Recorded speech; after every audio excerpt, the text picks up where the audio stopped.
Hello, and welcome to Freethought Forum, a joint production of the Atheist Society of Knoxville and the Rationalists of East Tennessee. I'm Dale Haste. And I'm Faithless Forrest, and we want you to know that if you don't believe in God, you're not alone, even in East Tennessee. Today we're going to speak about concepts in hell and the afterlife, and especially the Christian one. And we got a few announcements. Okay, while we go over these announcements, we do invite viewers to begin calling in if they're inclined to do so. Phone number here is 215-2288. All right. And happy hour with the Atheist Society of Knoxville. We'll be meeting tonight at Barley's in the Old Town after the show for food, drink, and conversation. Thursday, the 6th, there'll be an impromptu meetup at the Cairo Cafe. And next week, January 12th, at 5 p.m., the Mellow Mushroom for more of the same.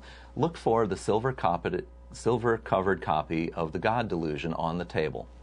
Okay, and some upcoming events for the Rationalists of East Tennessee. On January 9th, they're going to have a book club meeting. That's at Barnes & Noble in Suburban Plaza.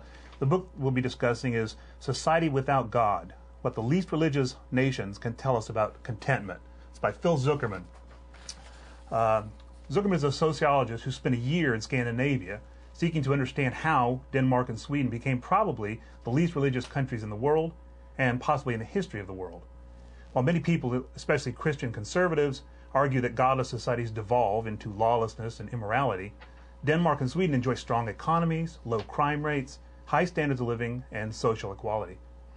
Well, Dale, I just have to ask, I wonder where they ever got an example of a lawless society to claim that it devolves into lawlessness. You know, I'm at a loss to think of a country that doesn't have a patron god, especially in antiquity. All right. Well, and then finally we want to mention that you can watch this program online at ctvknox.org and tell all your friends about it so they can watch. You can do that even if you're in other time zones. All right.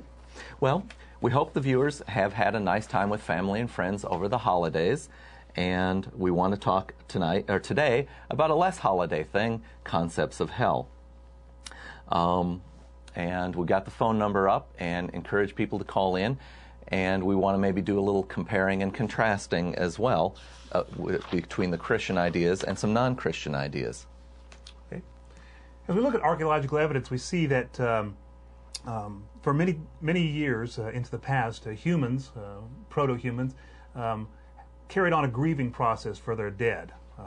In Paleolithic times, what's called the Old Stone Age, 300,000 years ago, we see the first, there's some dispute there, but the first evidence of ritual burials. Or at least deliberate burials. Intentional burials, yeah. Intentional burials of the dead. Then more recently, at about 130,000 years ago, is the undisputed first evidence of deliberate burial, and ironically enough, that's in Neanderthal. Okay. And 100,000 years ago is actually the first known ritual burial. I misspoke earlier. The bones have been stained with red ochre, so they've been treated.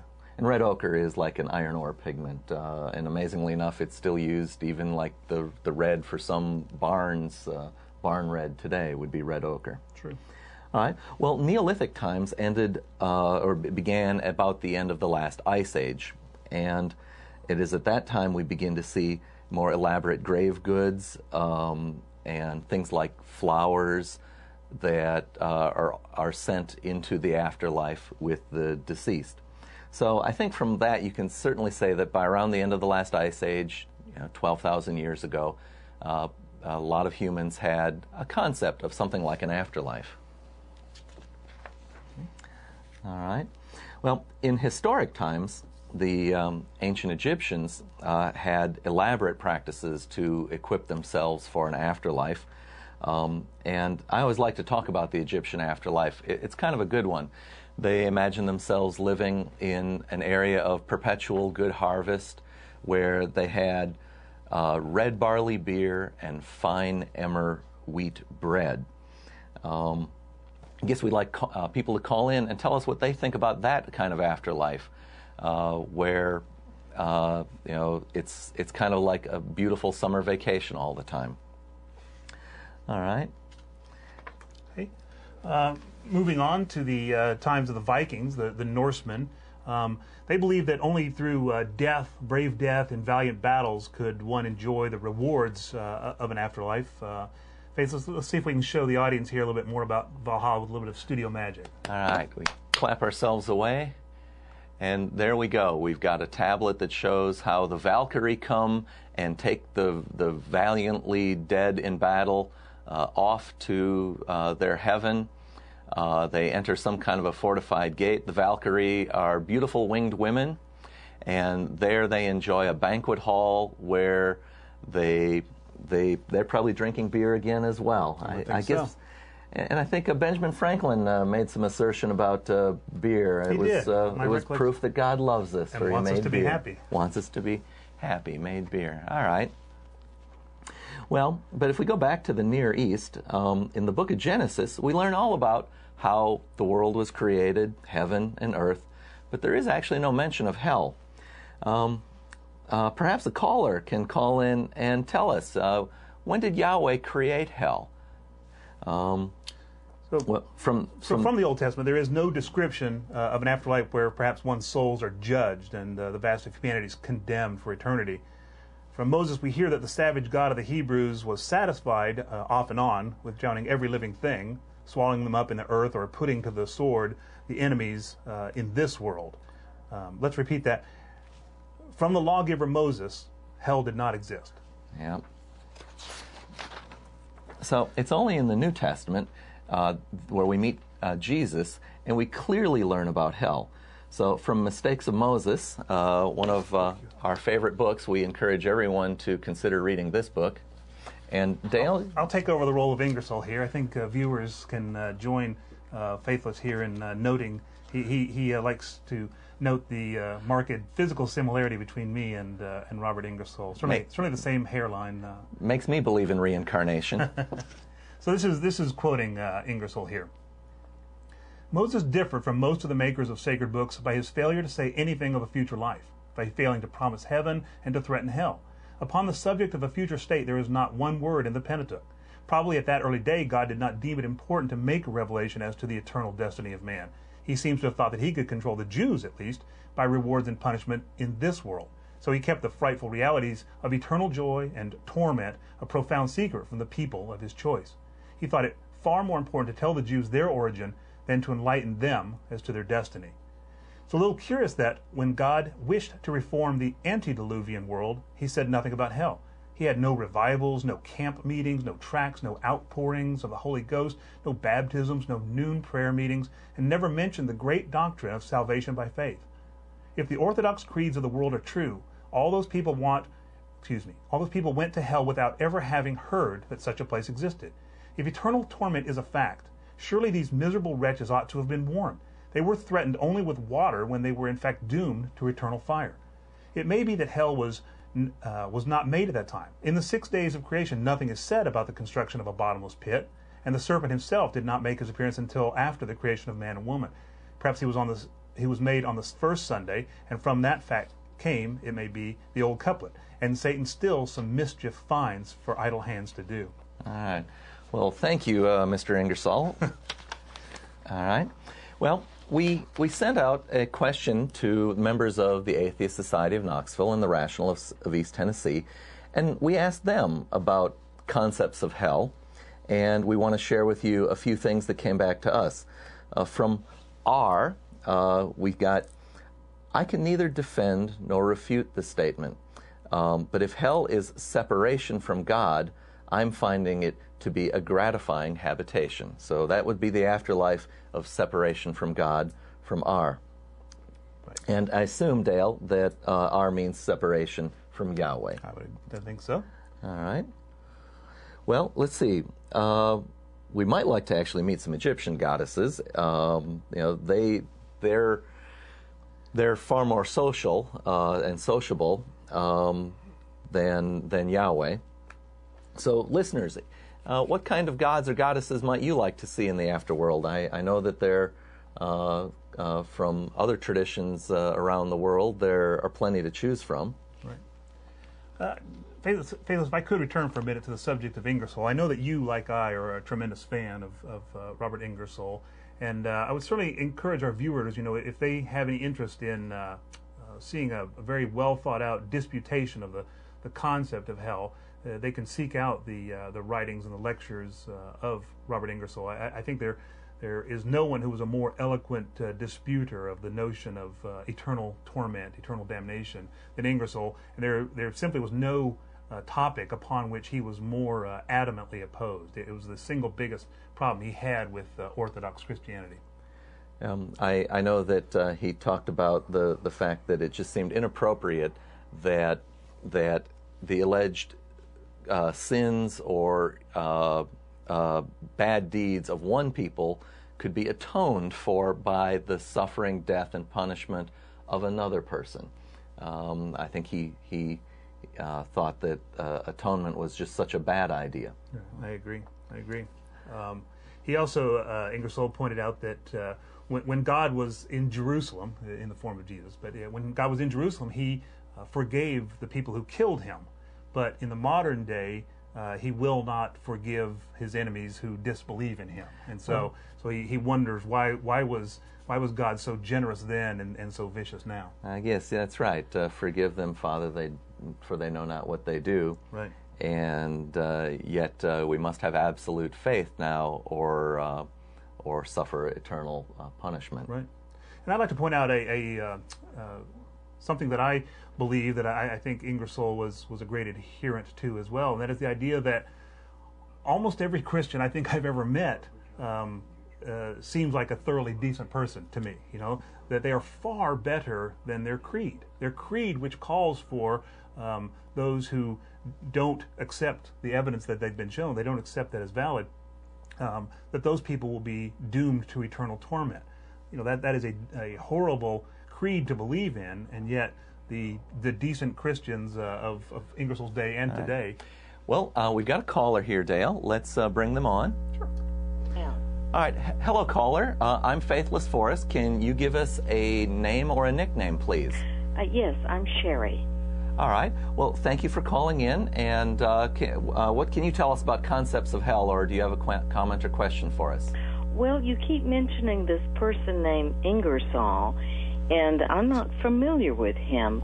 Was he a politician or was he a professor? I see the book, but I need to know what role he played in society. Was he an educated person, or was he just a man on the street? Was he a journalist? Was he a professor? Who was Ingersoll? All right, well, I'll speak a little on that and let Dale fill in things that I've missed. Robert Ingersoll was born from the son of a preacher of some sort. I assume it's a Protestant denomination.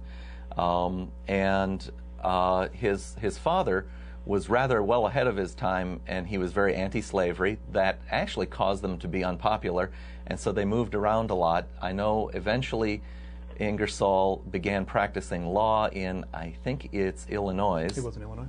And during the Civil War. So he was an attorney. He was really well known as an orator. I mean, he was professionally trained as a lawyer, but he served in the Civil War, was a colonel there, and then afterwards he began making his living going around the country giving speeches for money. He would give speeches to thousands of people in a time before public address systems were available, and he could make his voice heard to those multitudes, and he could speak without notes or without pause for hours at end. He was just wonderful with words, and so he became known as the Great Agnostic because he spoke on many subjects: Thomas Paine, Shakespeare, history, science. But he was most known for his attacks on Orthodox religion. I'm surprised how little known he is by the general public. I think you're right. You make him sound like a person that we all should be aware of from our studies of American history. Definitely. And I think very few of us have ever heard of Ingersoll. It really is a shame. And I personally am going to go look him up and read about this. Please do. It sounds very interesting. Please do. You'll find a lot of great Robert Ingersoll quotes and information about his life on the web. One thing I've heard is that his books were the most stolen from public libraries there were. I actually inquired about the availability of his books in the Blount County Public Library system and found none. I don't even think that they could find reference to it in like their card catalogs. But I think there was a very concerted effort to, using theft to remove his works from the public. Well, I'd like to thank you gentlemen very much for bringing him to our attention, and I certainly plan to go and learn more about Ingersoll. Thank you very much. Thanks for your call, Sherry. Thank you, Sherry, and we hope we get some more callers soon. All right. This may be as good a time as any to continue to another point I was going to make about Ingersoll, in that there's another problem that Ingersoll had with the doctrine of Orthodox Christianity. He said that Jehovah instructs people that they must forgive their enemies, okay? But he says, I will torment mine, And Ingersoll does not find this to be a very well-supported doctrine. I mean, he says God won't forgive his enemies, who can't possibly do him any harm, but he asks humans to forgive their enemies who certainly can harm them. In fact, the whole idea about there's infinite consequences for finite beings for, among other things, just questioning how do we know what we know, as opposed to just taking it on faith. Faith is a word that he uses with great condemnation. He does. He's not a fan of faith. Yeah. We have some other comments here, though, from RAT members. From L, we get the following.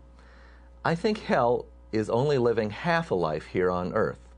For instance, the Mormons tithe 10% of their earnings. It's taken right out of their paycheck. If you have a temple, recommend. And, there could be a lot of good things you could do with 10% of your paycheck.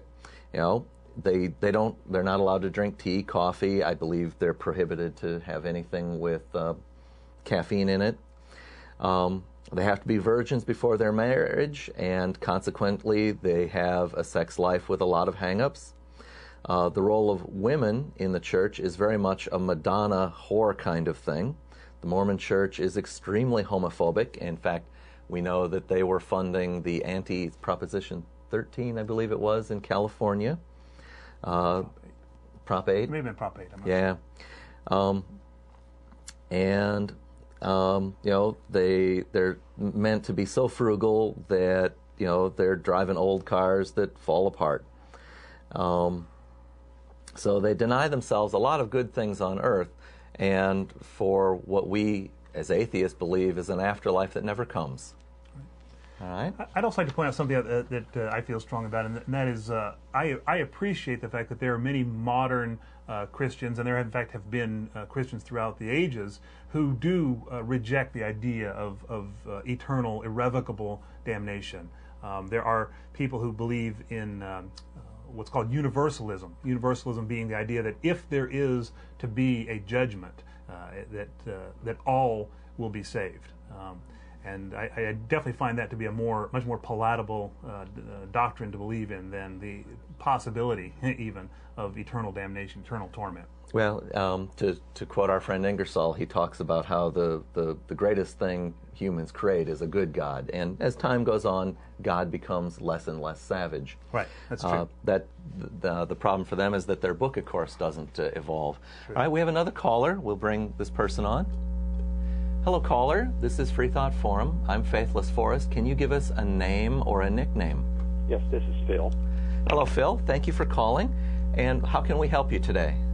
I have a question about free will and hell. It seems to me that Christians often say that we are have free will to whether or not to serve God or not. But it seems to me that the philosophy of hell, in essence, takes away any free will that we might have because of the fear of punishment if we don't serve God. What is your view on that? Well, the concept of free will versus determinism, I can understand, gets debated greatly, and even as a physicist, people will in the sciences will ask about, is everything deterministic? And if everything is deterministic, what does that really mean for free will? But I think a kind of a more ghastly problem raised by the presence of hell is whether or not, well, what is God trying to achieve with it? I mean, is he trying to somehow scare us into loving him or scare us into believing him? Yeah, what is God's purpose with hell? But I think you're right, Phil, that the idea that we have to have punishment held over our heads in order to do the right things, it's both belittling of human will, and it's not very flattering of a relationship that anyone might have with a deity, that they have to have that thrown in as well. Right. Well, it seems to me, yes, that most Christians would probably believe in free will, and they would hold that forth as a central tenet of the reason God permits his human creations to either accept him or not accept him. But just to me, the whole concept of hell seems to just fly in the face of that. Because I, as a rational person, if I believed in a God, I would certainly want to serve him because of my fear. Right. And Phil, you may not have had a chance to hear, but we were talking about how there are even modern Christians who remove the creed of hell from their belief system, and so I very much do respect that sort of philosophy more than the having to have eternal damnation held over people as a threat and a punishment. Well, thank you very much for taking my question. And thank you for calling in, Phil. All right, thank you. All right, well, we have about 7 minutes left. We encourage other callers to come in and talk to us about concepts of hell or the afterlife. Let us know what insights you may have. Right. And Phil, sorry, Faith, just to touch on something you were talking about earlier, I think there was you kind of alluded to a concept that some Christians and others conceive of hell not so much as a place of eternal punishment, but just as eternal separation from God, maybe from the collective that dwells with God, so again, that concept is much preferable to one of eternal damnation. Well, I think that happens because some people who read the Bible, you can't read it without being either horrified or turning off a moral sense. True. And so I think what's happening is that there are people who are trying to cover up the ghastly things that are in the Bible. I think you're right. That's actually why we, as atheists, sure want to encourage you to read your Bible. We'd like you to read the whole thing, and as you read it, don't turn off your moral sense. So when you get these messages about women and children being slaughtered mercilessly, you should be offended. We've got another caller here. Why don't you greet them, Dale? Okay. Oops. Sounds like we may have lost. Well, we've dropped you, caller. Please call back if you can. We've got a little bit more than 5 minutes, so we'd like to talk to you. Right. I mentioned earlier the idea of universalism, and I talked about how some people believe that hell is separation from God. Associated with that, there are people who believe in the concept of what's called universal reconciliation. That is the idea that everyone will be united with God. We got our caller back here. Why don't you take it? Oops. There we go. All right, caller, this is Freethought Forum. I'm Faithless. Please give us a name or a nickname. Hello, we're not hearing you. Are you there? Okay, yes, we're here. Please give us a name or a nickname. Steve? All right, Steve, thank you for calling. Do you have a question, or can you? Well, I just wanted to go back to the idea that was spoken about a few minutes ago about free will versus, this eternal God holding a forever damnation over us.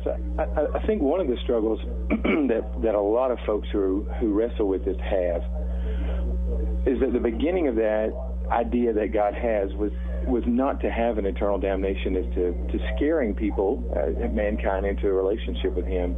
He actually just wanted a relationship with him to begin with.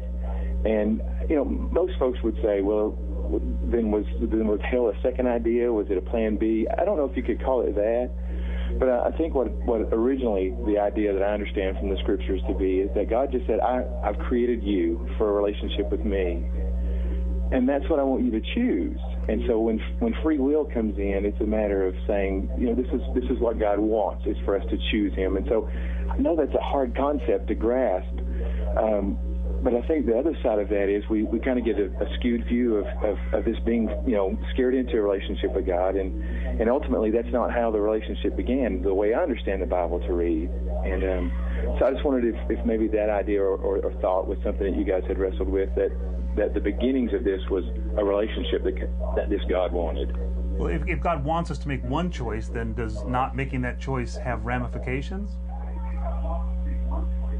And are humans made aware of those ramifications? Did you understand Dale's question, Steve?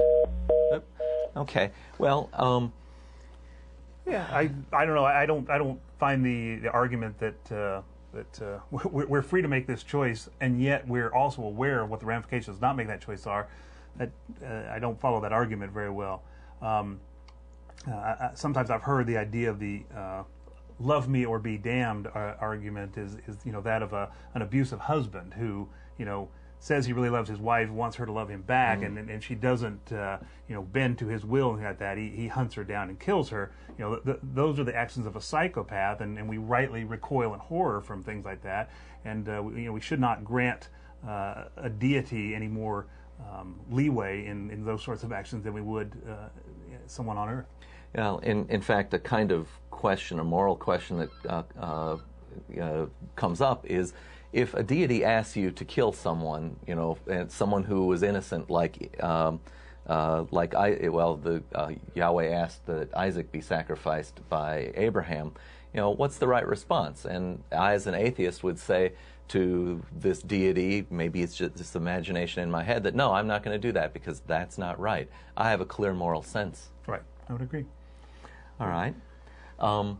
Maybe see if we can get one more caller to call in here. We've only got about a minute left before we need to start wrapping up. So if anyone does call, we'll need to make it quickly with you. All right. Well, we do have a caller coming in. All right, here we go. Caller, welcome to Freethought Forum. Please give us a name or a nickname. Tracy. Hello, okay. Tracy. I'm afraid this will have to be kind of quick here, Tracy. We've only got about a minute left. Give us a quick question then, or observation. An observation? All right, yeah. Well, basically, it seems that, are they listening to me right now? Can they hear me? Oh, yes, you're on the air, so please share a question with us. Okay. Yes, basically, it's just the idea that the approach that you seem to have toward this is just coming from a mental, it's within your mind. And basically everything about, you're approaching a spiritual thing from a mental stance. And there are scriptures that say that if you believe in God, God's ways are above our ways. Okay. So I'm just asking you at some point within your life to step back and get outside of your mind. Just get outside of your mind. Sure, we got you there. Whatever spirit exists to approach you, and just don't be afraid. All right. Well, thank you, let's say thank you. We need to wrap up. And certainly, I've given the universe every opportunity to address us, and I've frankly never met a deity, and so we just find that that's absence of evidence, and we don't believe in Osiris, the Egyptian gods, without such absence with evidence. Let's wrap up here. So if anyone Dale would like to contact us, you can do so by email. We're at freethoughtforum@yahoo.com. Okay, and we encourage the caller to call back next week when we maybe have a little more time.